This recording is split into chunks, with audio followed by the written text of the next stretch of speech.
Hello Palians, happy update day. Snow is officially falling in Kilima, so it's time to let the Winterlights festivities begin. This is the first update in a series of updates dubbed Winter Wonder, and we did get a little bit of a sneak peek at some of the things coming today in the Palia Path video, but now we have all the details and there are some surprises in here as well.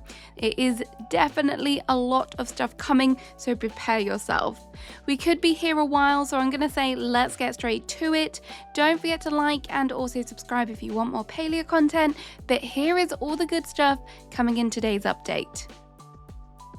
In previous years, Palians have traditionally celebrated the Winterlights Festival, and as you have seen again, it is returning. If you are celebrating your first winter in Palia, then you are in for a treat, as there is going to be lots of festive activities to help you get in the mood. First up, as soon as you log into the game, you will notice that there's going to be a brand new wintry themed login screen. Once you are in the game, as soon as you step into Kilima, you will soon notice that things are a little bit chillier as the village now has a snowy overlay. This is the first time we have ever seen a proper blanket of snow in Palia, and I'm really excited to see how this looks in game. It looked wonderful in the footage that we have seen so far. The seasonal Winterlight store will of course be back again. It looks like from the trailers this will be located outside Zeki's store, much like the recently departed Spooky store.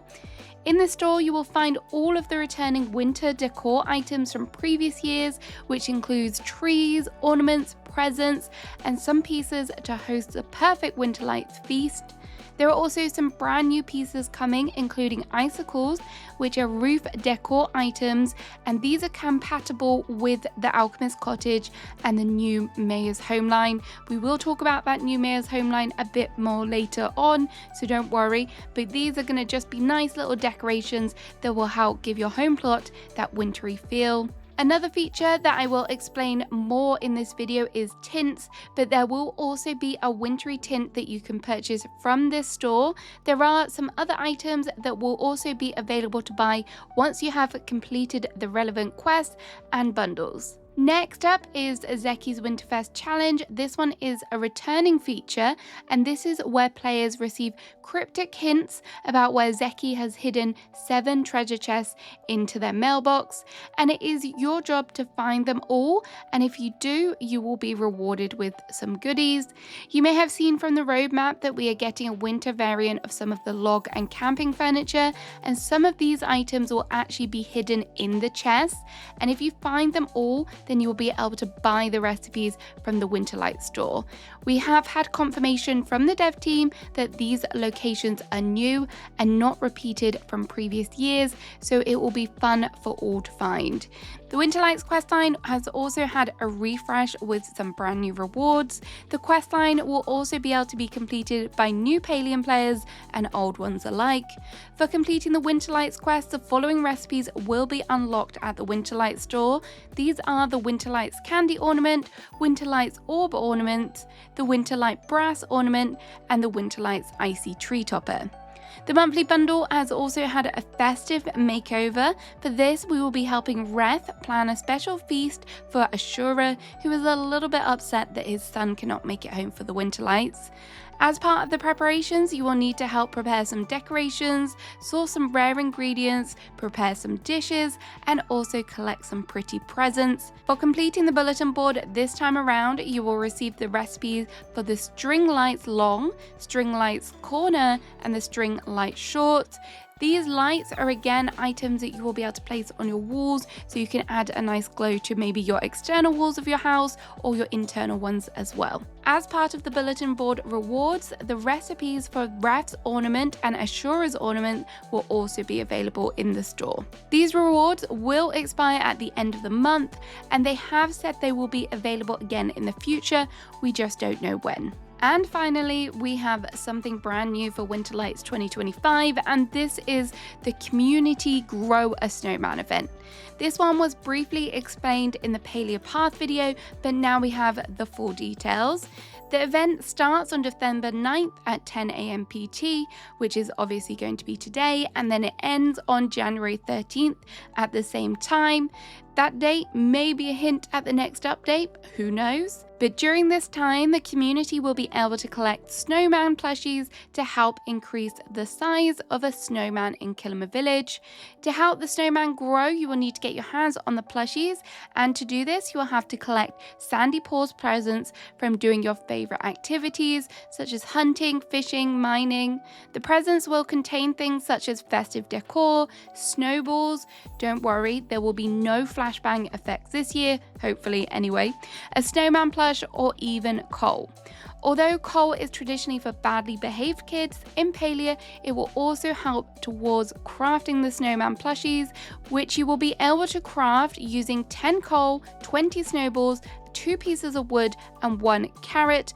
I really hope you have been growing those carrots. As with other community events, each tier we hit as a community will unlock new rewards for every snowman collected or crafted. Tier 1 is 250,000 snowman plush, and for this we will receive 2 hunter's horns and 1 snowman plush.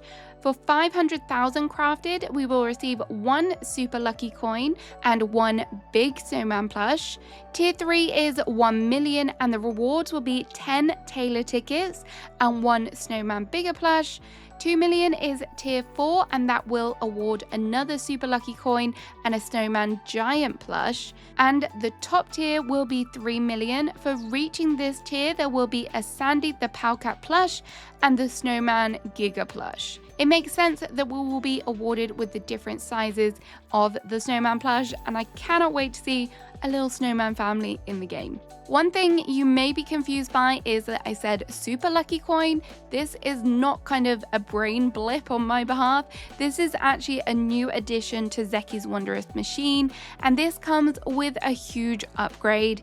We are all tired of getting seeds, makeshift arrows from lucky coins, while the super lucky coins will award the higher value items that are available within the Wondrous Machine. So this is things such as decor, plushies, and I'm super excited to see more of these in game. Particularly, this is going to be good for players who are hunting that kind of elusive furniture that comes with it, such as the Valley Sunrise furniture set.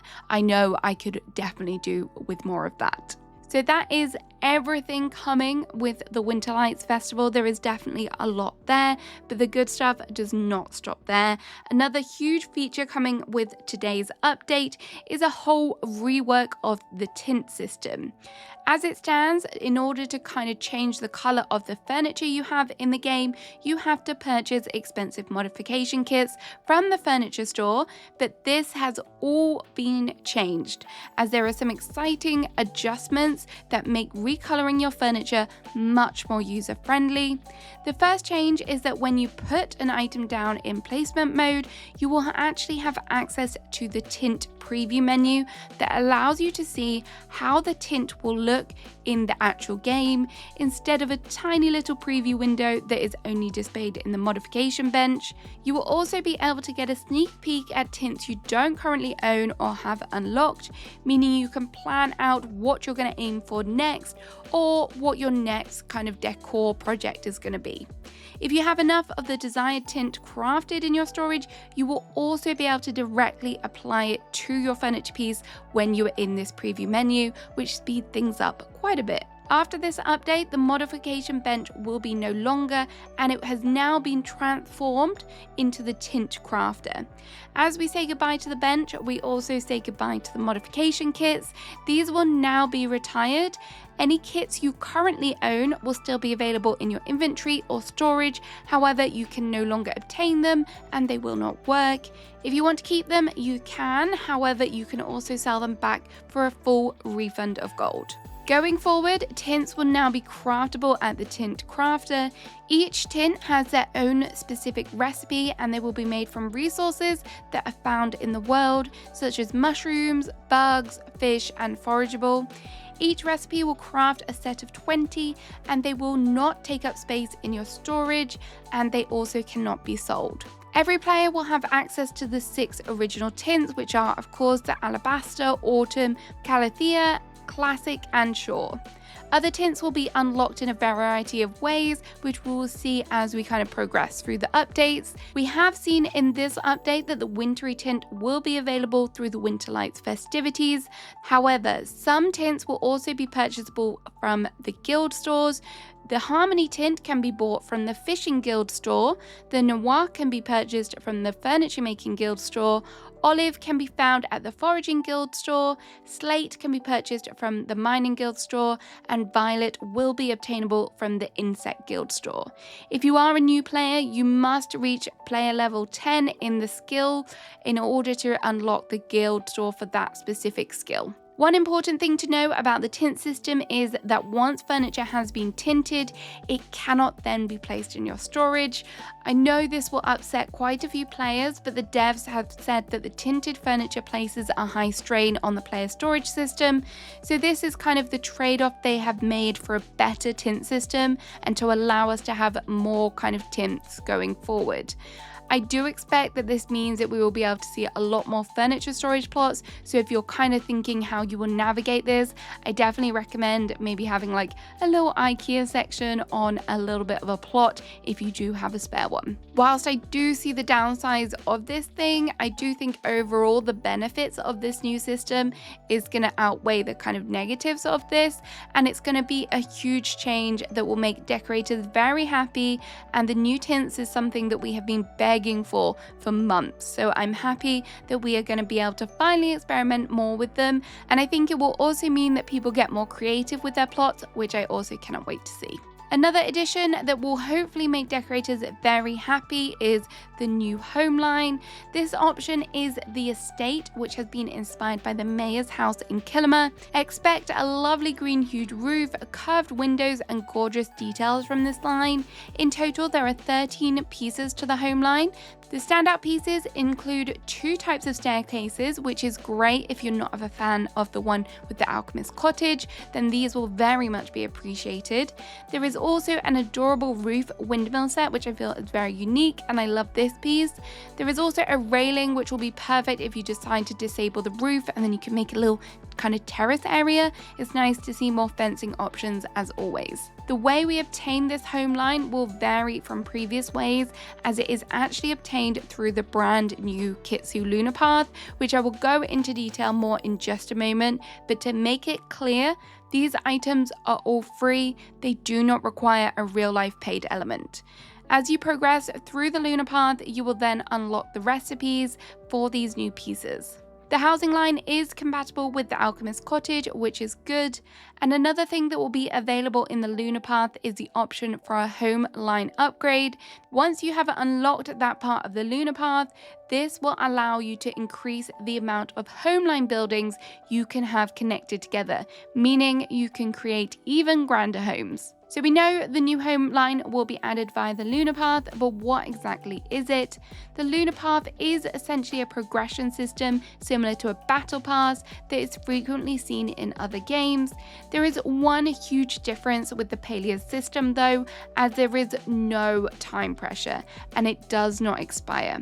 Your progression will carry over even if you don't play the game for 6 months, which is great if you are a more casual player. There is nothing worse than having that time pressure, knowing you've got to get something done, but you have plenty of other obligations that means you can't dedicate your time to it. In this patch, progression in the Lunar Path will be earned through the bulletin board and daily quests. However, in future patches, this will change and it will be tied to normal XP gains. Due to this not being fully functional in this patch, there will be special bonus lunar XP days and weekends during this patch to help us progress a bit quicker through the Lunar Path. This patch has been themed about the Kitsu, and all of the rewards are associated associated with one of the game's favorite fox-like creatures.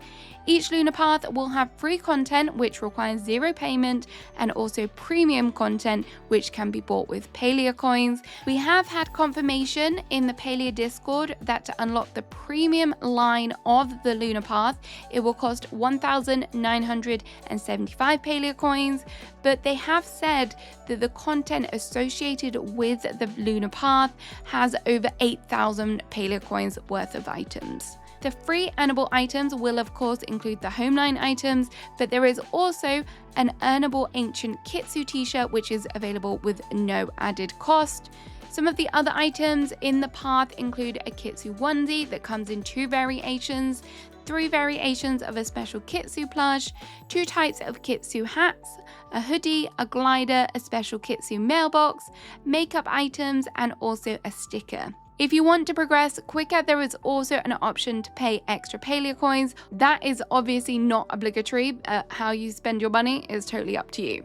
I'm excited to see how this will work in future patches and what exciting themes there will be. I know that some players won't like the idea of grinding for this, but I think it is a really good way to encourage players to keep on enjoying the game and give them something to focus on, and of course, get some fun rewards as well. The bulletin board has been a staple for past patches, but this has also received an upgrade too. The bulletin board will now be your one-stop shop for your daily quests, weekly wants, weekly skill challenges, and of course the bundle boards.